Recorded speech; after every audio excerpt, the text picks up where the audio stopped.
Hey guys, welcome back to the channel. I hope everyone is doing well and I hope you're enjoying your weekend so far. So I actually wanted to take the day off today, but sometimes you got to give the people what they want. So I'm thankful for the viewership on the themes ETFs. So, they dropped a pretty huge bomb on the high yield community. But what do they mean by all this? I mean, it's pretty savage, and there's quite a few of you that wanted maybe just a little bit more explanation on what's going on. So thank you for everyone that provided that feedback. Unfortunately, I couldn't fit like everybody's comments on here, but know that I'm reading and I'm trying to give people, like what they want. Sometimes I forget that my experience level is, sometimes, and there's also like an age gap thing too. And sometimes, everybody's experience levels is different. So I want to try to, I guess in the future, I'll also maybe make more like beginner friendly stuff, and I'll put them in the learn to earn playlist in the future. Because there's also some intermediate stuff that I also would like to share to the community in general. Because eventually, I think people once they understand like the basic stuff, then the next thing that they want is gonna want to go to like more like these intermediate type of strategies. So, but first things first. So again, none of these are final. So just to reiterate, like the SEC hasn't approved any of this stuff yet, but I'm hoping that they'll make a final decision like around like early April. So I'm crossing my fingers for that. So I know there's a lot here, but it's not as bad as you think. So like three of them are S&P 500 related. Two, another three are also Nasdaq 100 related. Another three is Russell 2000. Like so, basically small cap related. And then this S&P 500 guy over here, this is kind of like I Spy, and I'm hoping they'll do maybe like actual covered calls on the indices themselves. So it'll be interesting to see how they do it instead of using like a swap. But we'll see. Everything's like still up in the air, and instead of using like zero DTEs, like their version of like the dynamic cover call will be using weeklies. And then, all these like single stock ETFs, they'll be using cash secured puts.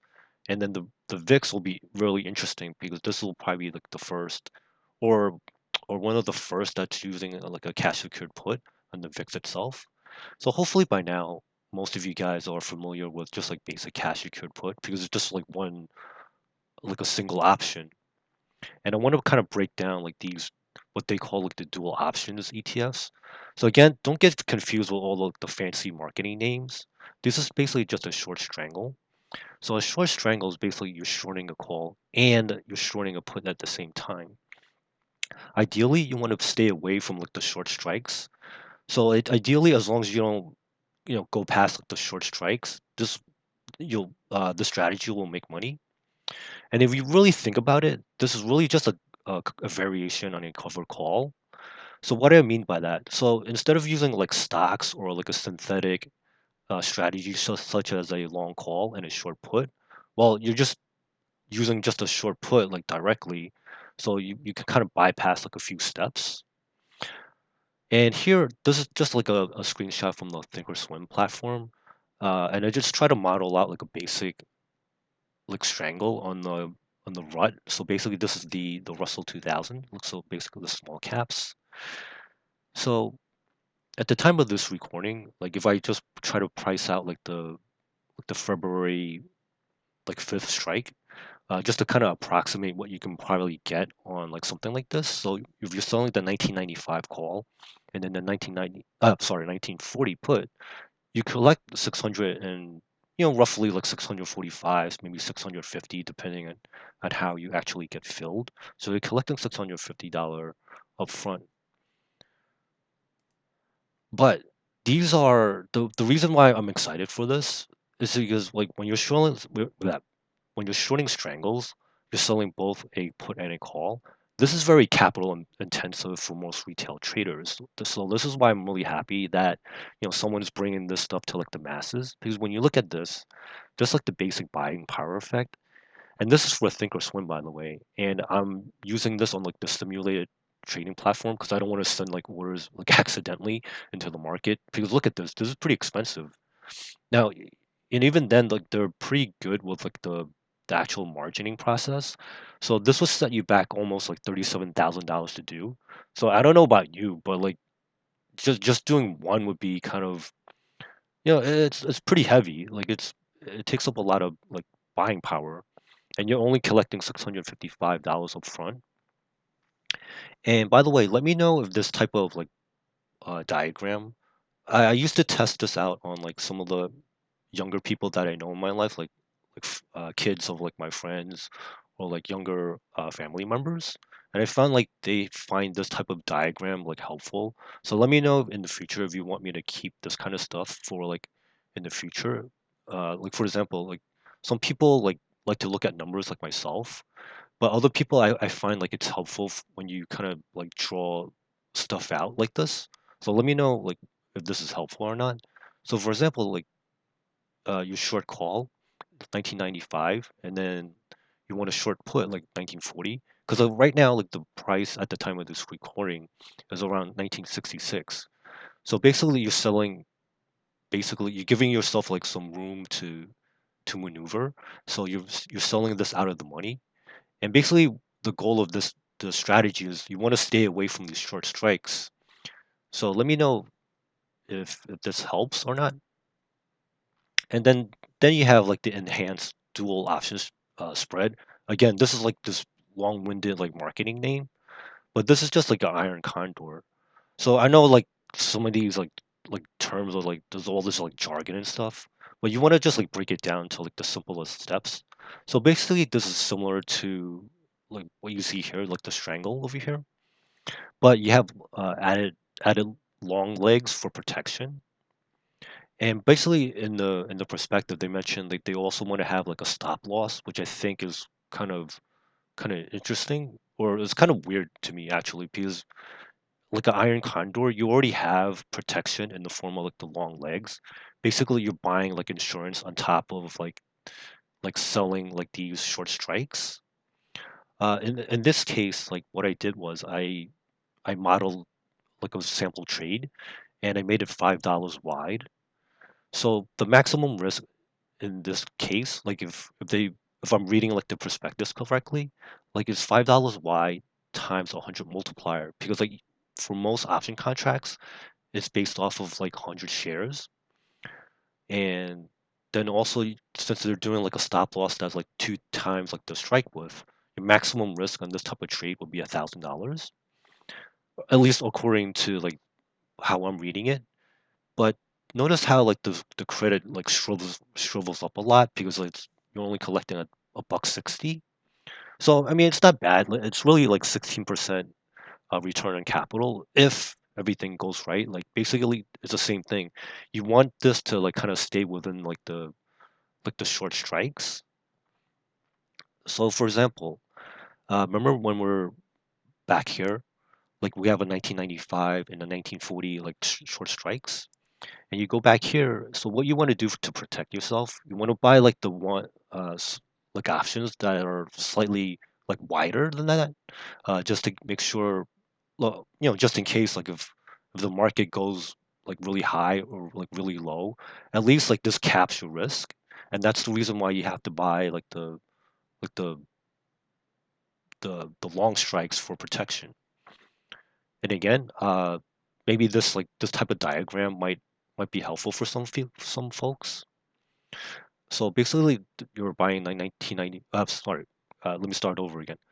For the short strikes, you short a call and a short a put. So like again, it's 1995 and then 1940, and the price, it's right now it's at 1966. So you want to stay within these bounds.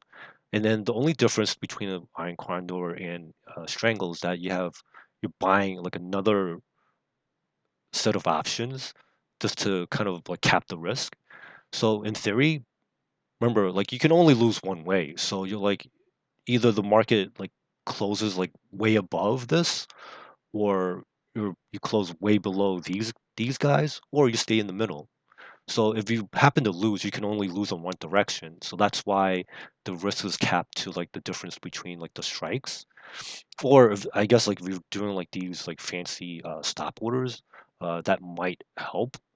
Again, I'm not sure why they're doing a stop loss on top of like when you're doing a spread, you're already capping your risk. But I mean, maybe they modeled this out, so it'll be interesting to see how this performs in real life.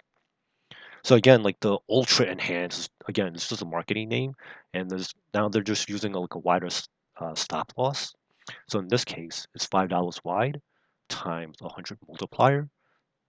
Oh, I'm sorry, that's actually a typo. So that's you're actually multiplying by three. Sorry about that. So your maximum risk on this one is 1500. But again, I'm not sure like why. I mean, I guess there's probably a reason for this, or either that, or like maybe I misread something. But again, like this isn't final, so maybe when the we get like a final prospectus, we'll take a look at this again. And then while I'm at it, I might as well like cover like the TRES Defiance ETF. So Max Convexity already did a video on this, so I think most of you probably watched it too. So I think I'll just like give my 2 cents on this as well.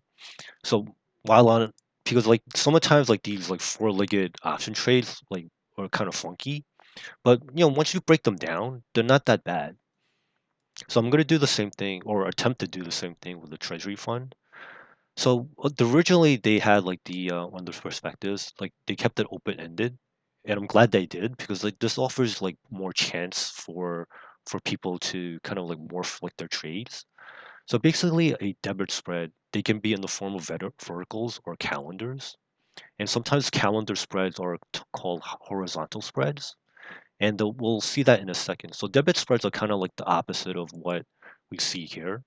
So for example, like the 2000 and the 1995 strikes, this is a called a vertical spread, but these are called vertical credit spreads, meaning you're collecting cash up front, but then you worry about like potential obligations later. Because remember, anytime you sell an option, you're creating an obligation for yourself in the future. So it's kind of like getting drunk. Like you're enjoying your beer or your alcoholic beverage. So you're getting a nice buzz in the beginning, but then like you pay the price like later on. So this is kind of like how I like to explain things. But a debit spread is a little bit different. This is kind of like you're exercising and you don't see like the benefits right away, but then like later on, like if everything goes well, like you'll start to see the benefits. So basically you're paying money out up front, but then like you're expecting like maybe like things will go your way and then you get money later. So currently the way this trade for like the treasury fund, like I guess like the one way to describe it would be a ratio diagonal. In the old days, we used to call this like a straddle strangle swap. And in this case, this is an unbalanced strangle swap. I know it's a mouthful, so ratio diagonal definitely kind of sounds better. But again, there's a lot of jargon here, but once you break it down, it's not that bad. So again, like debit spreads, keep in mind you generally pay up front, but your risk is defined up front. So sorry about that. I know it's kind of might be kind of boring, but try to stay awake here. So again, like the objective of this, like you're trying to create like current income for yourself. Again, just to reiterate, like debit spreads, like you're trying to you're paying money up front, but then you get like potential benefits later. So oh boy, like when I downloaded like the spreadsheet, when I saw this, I was like, oh man, this is kind of messy. So you see like 650, and then you're minus 325, and then plus 650 again. But again, like you, once you clean up like this data over here, and then you try to model it out, it looks a lot better. So one thing you'll notice that like most of the option trades that we've seen so far, they're done like 1 to 1 to 1. So basically, they're kept in like the same proportion. So if you're selling like a call and a put, you're also buying a call and a put for protection. So over here, it's a little different because like you're doing it to like in a 2 to 1 ratio. So they're buying more options than they are like selling them. Oops, sorry, I skipped a slide.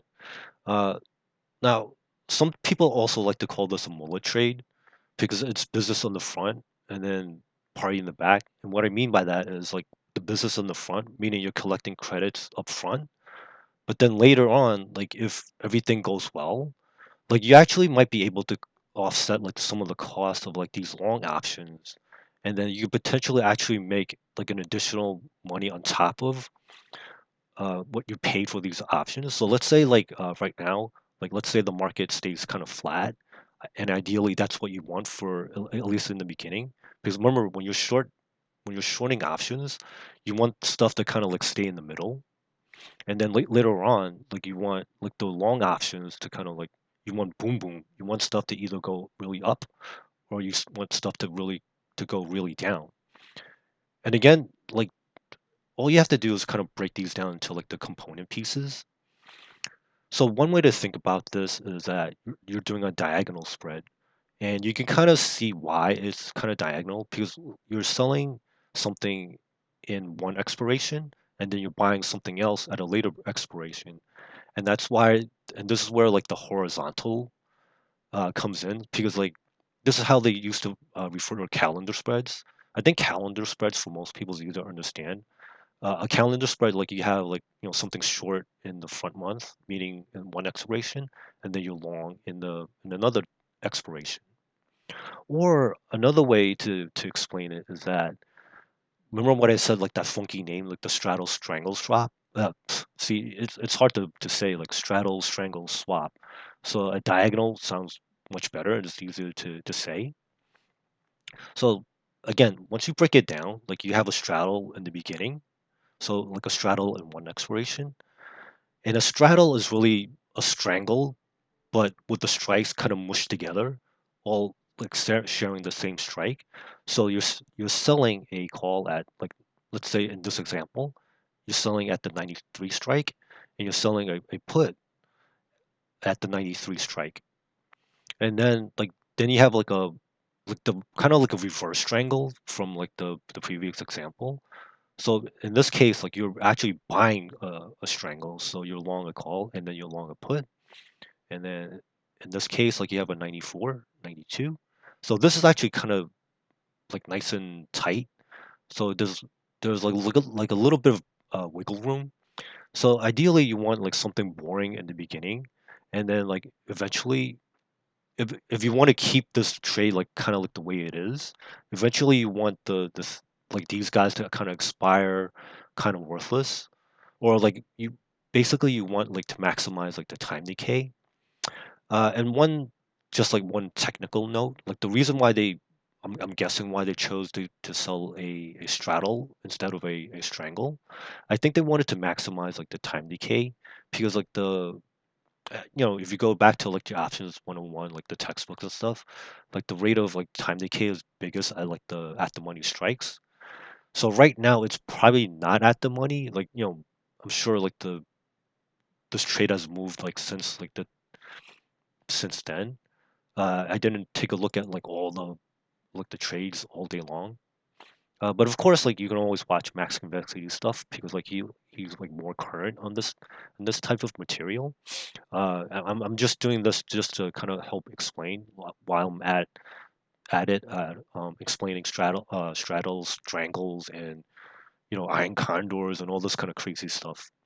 Now, the interesting thing about this potential trade is that I'm wondering if they'll roll it. So meaning like how there's already like a February 9th strike, but then also a February 23rd strike. But there's also like another week that they can do potentially, like on February 16th.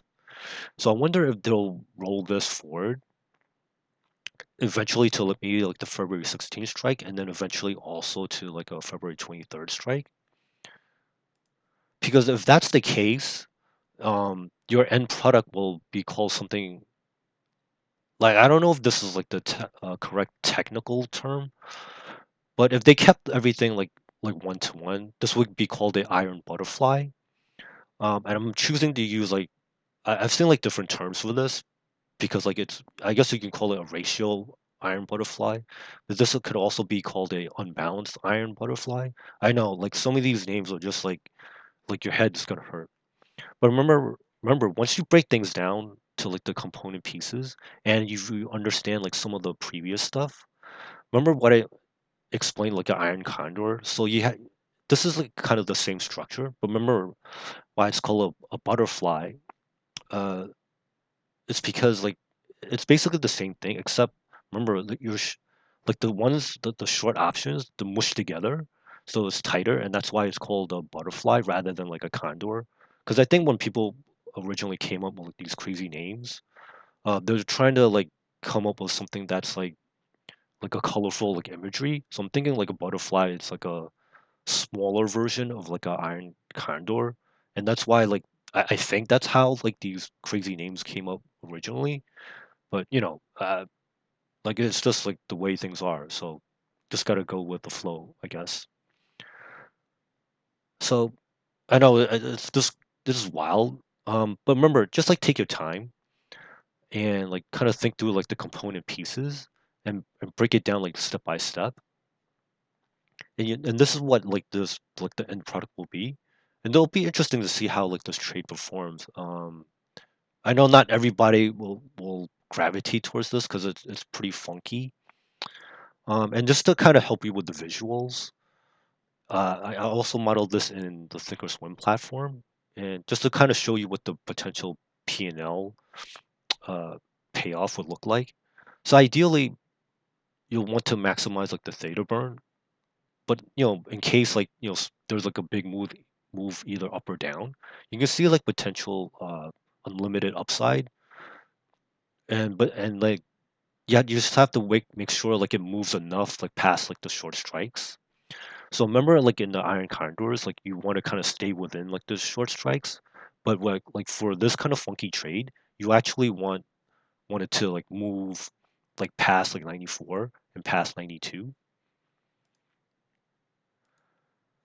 So in fact, let me just see here. It looks like the break evens like kind of past like 97 and 98 on the call side, and then over here, you want it to kind of go beyond 88 on the short side. So hopefully this helps a little bit. I know like sometimes like these four-legged trades get are really funky. But again, I guess if you're new to all this, then just keep your position size like reasonable. Keep it like small when you're trying to learn this stuff.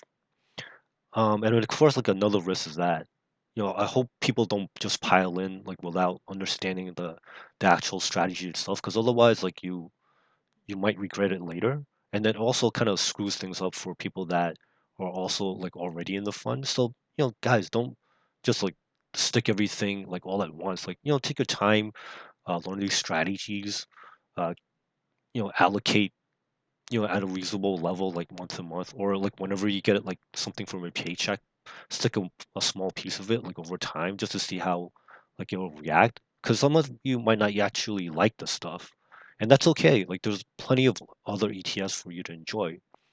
But what I do like about like so far like Defiance, and I'm hoping like the themes ETFs will also keep this up as well. Like they'll keep like the trade transparency. And then the other thing about like themes is that we don't know what the payaway dates are. So anyway, so I just wanted to keep this as short as I can, and hopefully like it was understandable. So if you like this type of content, please consider giving this a like. If you have like any doubts or concerns about like any of the strategies, I'll be happy to like in the future like see if there's like different ways I can explain things so that it's easier for newcomers too. Of course, like I appreciate all my subscribers. Some of you are really kind. I see that some of you like are trying to you're also doing like SEC dumpster diving, and you're sharing with the community as well. So I really appreciate that, and you're trying to keep each other like keep current on like the situations. But unfortunately, there's also like haters for whatever reason. If you can help me, I don't know, like just watch and like share with other people that you care about, because at the end of the day, I care more about like creating like a smart community. And unfortunately, there's nothing I can really do for haters. Like they'll just downvote for whatever reason.